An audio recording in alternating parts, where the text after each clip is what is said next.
Anyways, welcome to our Wednesday 2 p.m. live training inside the Successful Women's Entrepreneurs Group. I'm Karen Kleinwort and I'm your host for these 2 o'clock live trainings. And we pick a topic that seems to be on the minds of people, the members of this group and the other groups that I belong to, just kind of what I'm hearing from clients. And today it seemed to be a theme over the last week about just online presence and leadership and kind of stepping into that. And what does that look and feel like? And so with that, I thought we would really kind of focus on the 3 C's of leadership when we are talking about it online. That's confidence, the content, and the connections. And some of you might be going, so who are you, Karen? We've never seen you before. You've never tuned in. And that's fine. We welcome you. I have been business coaching for just over 18 years. I come from a corporate background. I grew up in business. I also bring the mind, body, and spirit, and I integrate all 3 into my sessions and into my programs. I'm a Reiki master teacher as well as a craniosacral therapist. So it's one of those things, not a lot of people do it. They consider me a pioneer in the industry because I bring such a unique position and perspective to business coaching. And that's what I'm trying to do when I do these live trainings as well. Yes, I'm standing here talking to you through the screen, but I would love it when you show up if you would interact. I don't want to be a talking head. I'd love to see your comments and answer your questions as we go through. So what's part of this is new is I now doing this live for the event, I can see your comments on my screen as I'm doing the training instead of having my phone set up. So I'm kind of excited about that. The topic, stepping into leadership, leading while building confidence and trust. If I were to ask you at the moment, what would be your confidence level when it comes to your leadership skills when you're online? And that means what kind of presentation are you giving people? How confident are you when you are sharing and interacting online that you can stand in that leader role? And that's what we mean by leadership with your online presence. Where would you guys be at? When you think about that, one, meaning you're not really confident, you're just kind of throwing stuff out there, hoping it sticks and that people interact and that it makes sense and your message is on point. Or a 10, where you've got it, your strategy's in place, your message is on point, and you come across as confident and you're consistent and your content just vibes with your people. Where would you guys be with that? You're new, startup, you're likely a little on the lower end, and that's okay, because as you get more confident, as you get refined in your messaging, that confidence is going to grow and your leadership online is going to grow. That presence is going to grow, right? Because through that presence, you build trust. So if we start with the first one, confidence. What does confidence mean to you when you are thinking of your business, your perfect client, how you interact with people, whether it be in person or online? Where's your confidence level? Like, are you comfortable with what you do and where you are with your knowledge and skill set? Does your messaging speak to that confidence? Do you know how to reinforce what your skills and what your knowledge is as you're creating and sharing content? Is there a gap between what you know you need to have or where you need to be and where you are now? And if you're like most of us, there's going to be a gap, and that gap is going to change. It's really important as business owners that we identify the gap and we say, okay, this is where I need to be, because as we grow and set new goals, right, we're always going to be moving that goalpost.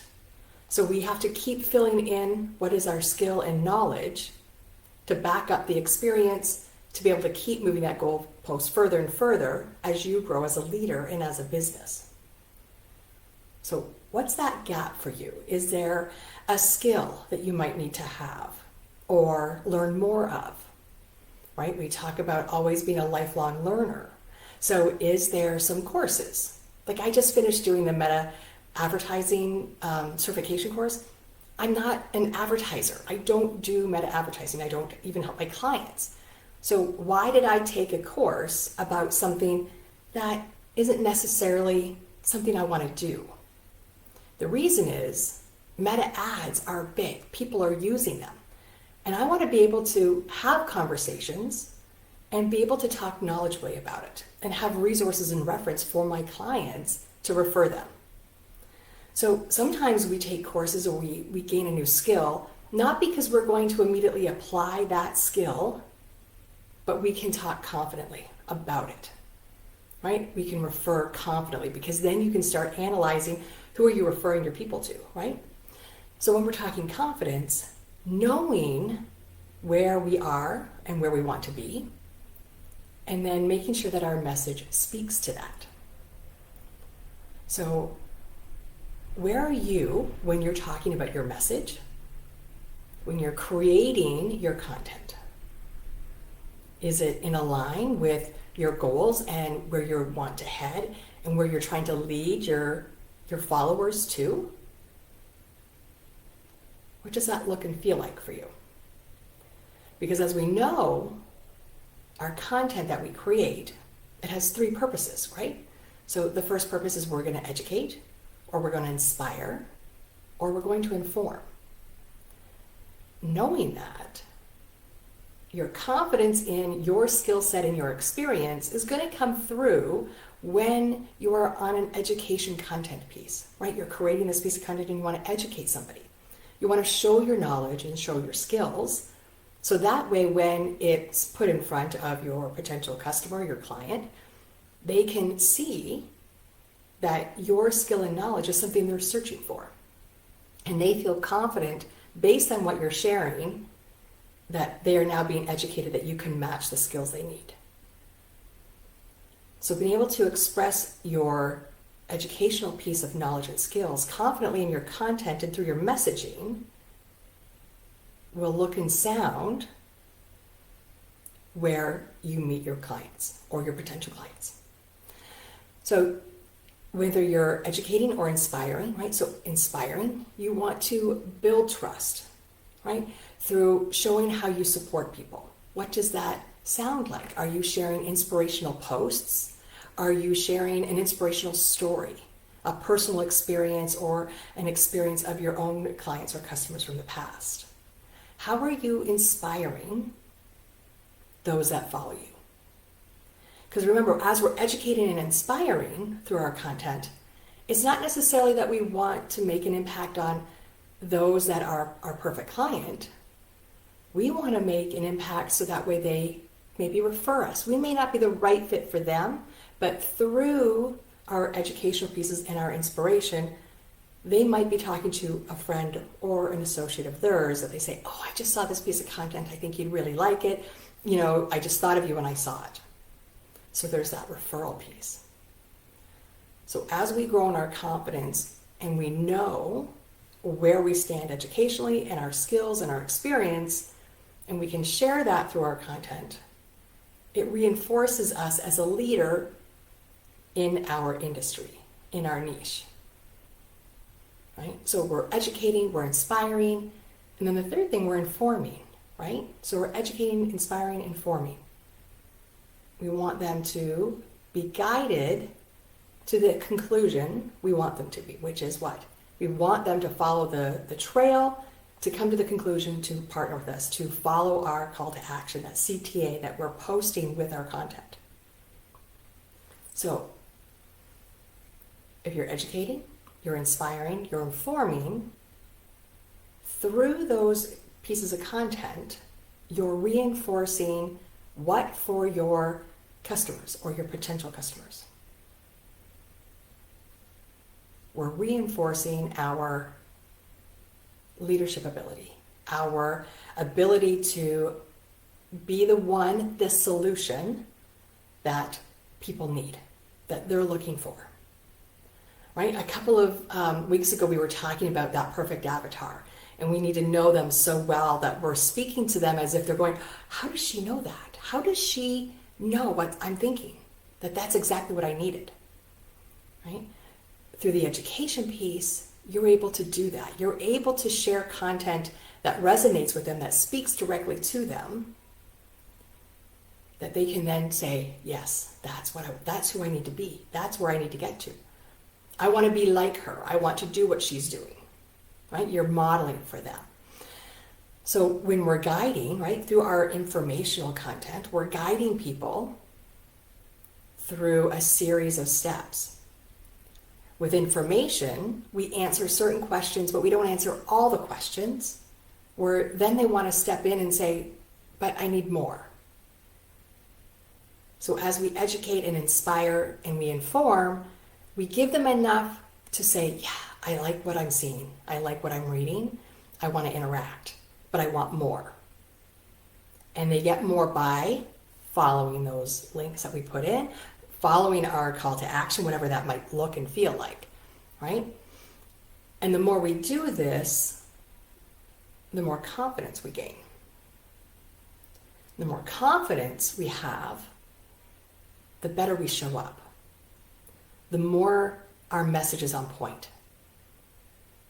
The more our educational pieces also inspire. The more our inspirational posts inform people. Because through our confidence, our language changes and it mirrors what our potential clients and customers want and are having a desire for, right? So we've talked before about the pain points, right? We are looking to solve a pain point, to be the solution for somebody's pain. But we also talked about from a luxury perspective, it's not necessarily a pain point, but it's a desire. So we're fulfilling a desire. So as you're educating and inspiring and informing, you're answering the pain points, you're solving, you're fulfilling, right? And once we kind of get to that point, what's the next step? We're talking our confidence as we're stepping into leadership, our presence online, we're holding the floor, we're coming across as confident, we create great content, our message is on point because we get that. We get what they need to be told and share, so we do that. We show up for them. But the final piece, right, because we also know with marketing and sales that it's that know, like, and trust. So through our content, we are guiding them through that know, like, and trust. But the like and trust can only come from what piece? What is the final piece when we're talking, standing in our leadership role online? We're talking about those connections, right? So the 3 C's are confidence, content, and connection. So the connection, it's more than just having somebody like or, put the heart on, right? That kind of engagement. We're looking for real engagement. Because to trust somebody, it's not like 2 ships passing in the night. There's real connection. And the connection comes from conversation. So when we see somebody commenting on our content, what are we doing? We're not just liking their comment, right? We want to reply. We want to engage. We want to ask an open-ended question. We want to open dialogue. That's the one half, right? We want to be engaging with those that interact with our content. And the more confident we are, the more we will engage in the connection piece.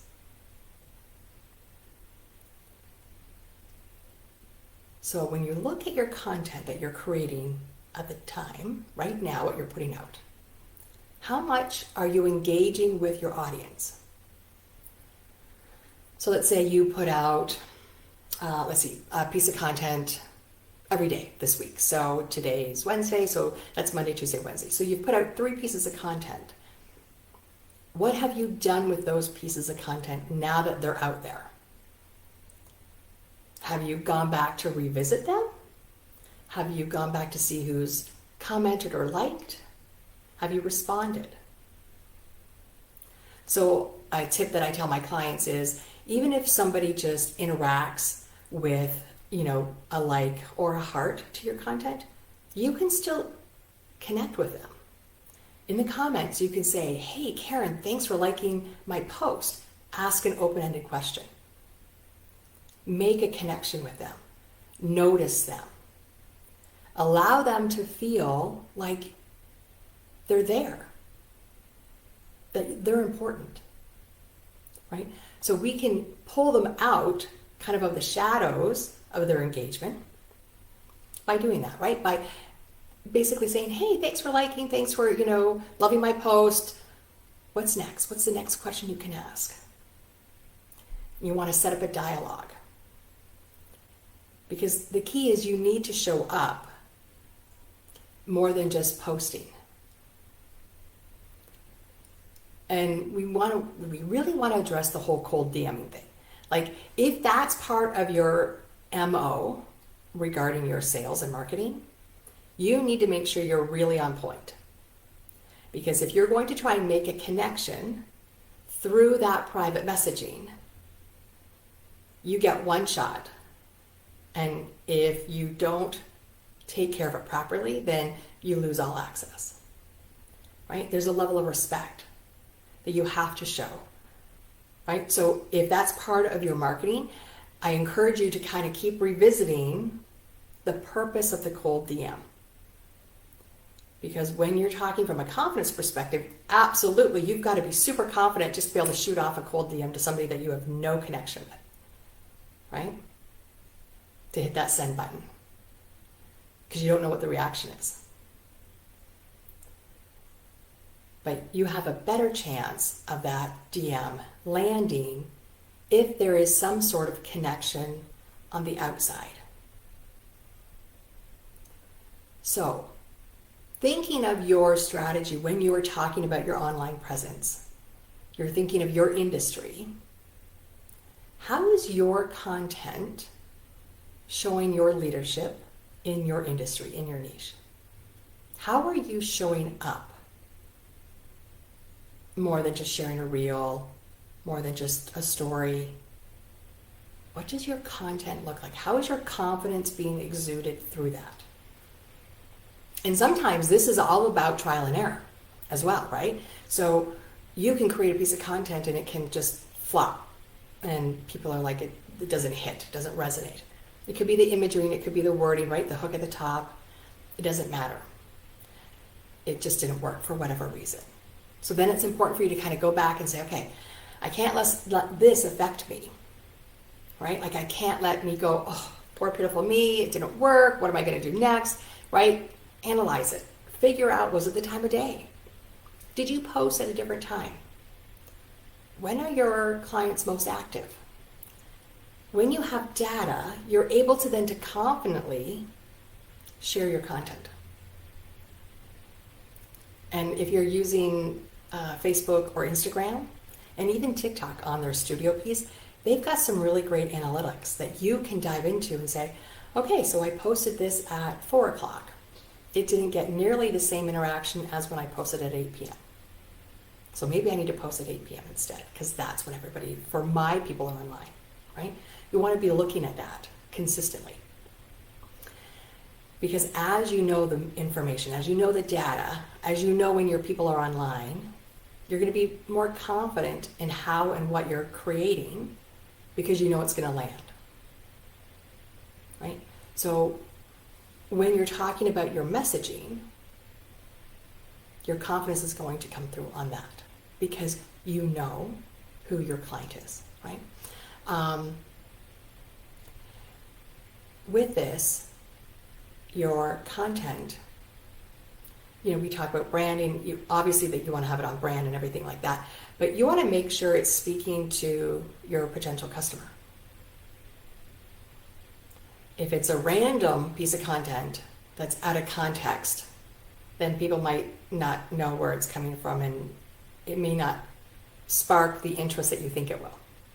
So if you're going to create a piece of content that isn't on brand or in alignment with your normal messaging, think 2 or 3 times about how is it going to hit, how is it going to land, and is it worth posting it?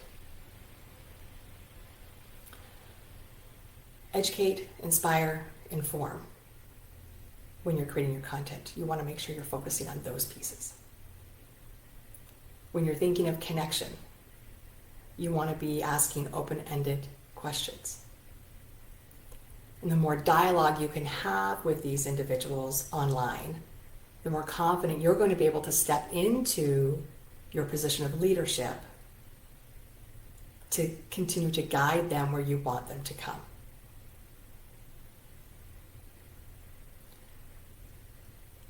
If you're watching live or if you're watching the replay and you have comments or questions, please post them and I will respond.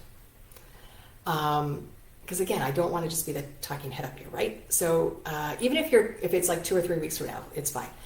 Comment, reach out, let me know if you have questions so I can answer those.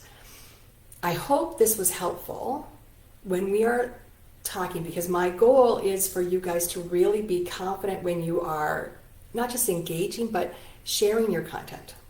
That when you share that content, you absolutely know that there's a purpose behind it and that it's going to land and that your intention is to really make a difference and to make that impact, right? So with that, I hope this was helpful. I'm grateful for all of you that have kind of popped in and popped out, for those that are showing up for the replay, and I will continue to come every Tuesday and share a little tidbit and a piece of knowledge with each of you. And as I've done the last 2 weeks, I will also put in the comments a link to, so this week I have for you guys it's the social media metrics cheat sheet. And basically it will help take away the overwhelm for you guys when you're looking at those metrics, right? Because as we are talking about reviewing things, right? Reviewing your stats, reviewing what's working, you need to know what you're looking at. So that's why I wanted to give you this metrics cheat sheet, because it will help you as you're going and kind of diving into that analytics piece. So again, just to quickly recap, as we're stepping into our leadership online, into our industry, into that niche, we really want to be confident. We want to know what our skill set is, what our education is, if there's a gap between where we are and where we're going, and that we want to continue to be learning and expanding that, right? We want to make sure that through that we build our confidence by making sure our message is on point. It's speaking to what we can do and where we're coming from, right? We want to reinforce our skills, reinforce the knowledge by educating, informing, and inspiring through the content that we're creating. And then our connections, we want to make sure that we're really engaging. We're asking those open-ended questions. And we're creating dialogue and we're showing up. So when people do create a comment, that you reply. That's what I have for you today. My name is Karen Kleinwort. You can come and find me at getbizsavvy.com. We'd love to have you come and join us as our neighbor and lean into this group. Star has done an amazing job at building this group of experts and it's a wealth of information. So lean into the group, ask questions, and show up. Thanks for being here. I appreciate you all and have a beautiful day.